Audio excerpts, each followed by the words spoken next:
Speaking of lunch, I used to eat a lot of burgers. I remember going to the first McDonald's when it opened in Slough in England many, many years ago when I was a teenager. And then when I moved to South Africa, I went to the first McDonald's which opened in Cresta. But I must admit, I used to go to two other burger joints in the UK as well when I was there. One was called Wendy's and the other one was called Burger King. And I just wondered when Burger King was ever going to come here. And apparently it is now. In the studio with me is José Sil, who is the president of Europe, Middle East, Africa, Burger King, and also the executive chairman of Grand Parade, and that's Hassen Adams. Maybe, Hassen, I could start with you. Gentlemen, thanks very much for joining us, first of all. Hassen, what's the story behind yourselves and Burger King?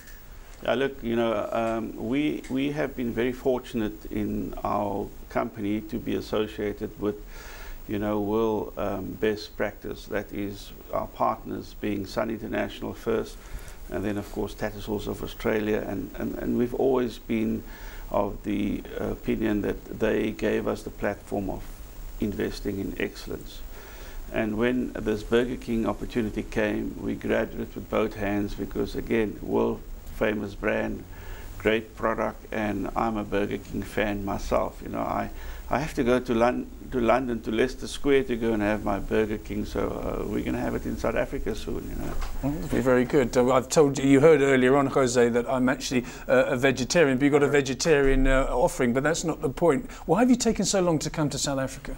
Well, we've been focused primarily on understanding the opportunity in Africa. In South Africa in particular, we've looked at consumer trends. There's a fast-growing middle class that's spending more and eating out more. And we've seen double-digit growth in the quick-service restaurant sector as well. And so it's not that we've taken so long. We just believe that that now is the time. There was two components that we were really focused on. The first was the consumer component that I just described. The second was making sure we found the right partner, someone that really fully understands the local customer in South Africa, someone that has a strong foundation and strong infrastructure from a financial as well as operational standpoint. And then most importantly, and the reason why we partnered with Hassen Adams and the team from GPI is because they have a tremendous level of excellence in their organization, high standards, and a real focus on delivering excellence in all of their businesses. And so the partnership, along with the opportunity that exists from the consumer standpoint, was what led to us making the decision to move forward now. We think the time is perfect right now. Hassen, when's the first one going to open, first of all? And secondly, how fast will the rollout be throughout the Western Cape and then obviously north of here? Look, we're building our own office block in Adley Street, which is quite an amazing achievement. 14,000 previously disadvantaged people now owning a building for the first time in Adley Street. So it's a historic moment for us. But besides that, it will be the first Burger King, a two-floor Burger King. The one would be the point of sales at the bottom, and the first floor would be an interactive Burger King, and we're hoping to open that in May next year. Okay, so the rollout will be steady to start with, obviously. You know, you don't want to run before you walk. But I suppose that with such a big brand, if it does take off, and with what you were saying, José, about the consumer trends in South Africa, it could become not only a platform for the rest of South Africa, but also for the rest of the continent. And that's what we're looking at here. We want to make sure we do it right, and the real focus for us is South Africa, 51 million. Population with, as I said earlier, a growing middle class and consumption habits increasing daily.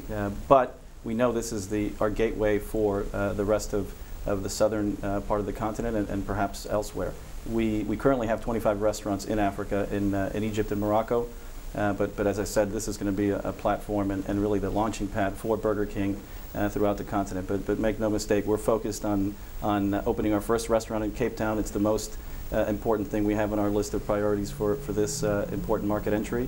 And then from there, we will continue to deliver new sites, new openings, and new opportunities for guests in South Africa to experience the Burger King brand. Having had a look at the market in general in South Africa with the sort of brands that we were speaking about with our previous guest, Craig Martin, it's not too, you don't think the market is a little bit too mature, a little bit too cluttered? You think there's still a prospect for so much more growth? Yeah, I think it's actually underserved. Based on the data we're looking at and the growth that we're seeing in the quick service restaurant space in South Africa, we've seen 10 to 15% growth year over year over the last several years, and so there is we believe, based on the data and based on what we've seen in other markets as well, there's an opportunity for Burger King, which has a very different and differentiated selling proposition around flame grilling, around freshness of ingredients, and how we make our products and our sandwiches and our burgers and all of our other meals to order to the consumer. And so we believe we have a very different offer. We focus on taste, on quality, and on freshness. And we do believe that the current consumers in South Africa are not fully served in that respect. So it's the perfect storm, if you will, for a new player to come in, and a player with our pedigree and our scale from around the globe, and really deliver a very local experience, and which is why it's also critical that we partner with someone who has a real good understanding of the consumer and of the South African people, to be able to deliver a uniform experience, but in a very proud South African manner.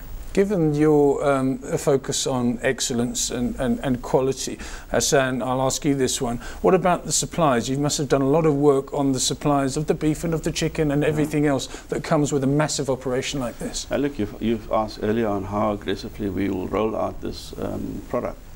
The answer is very simple. You know, we are bound by the rules of Burger King to make quite sure that the quality of this burger is the same like the rest of the world.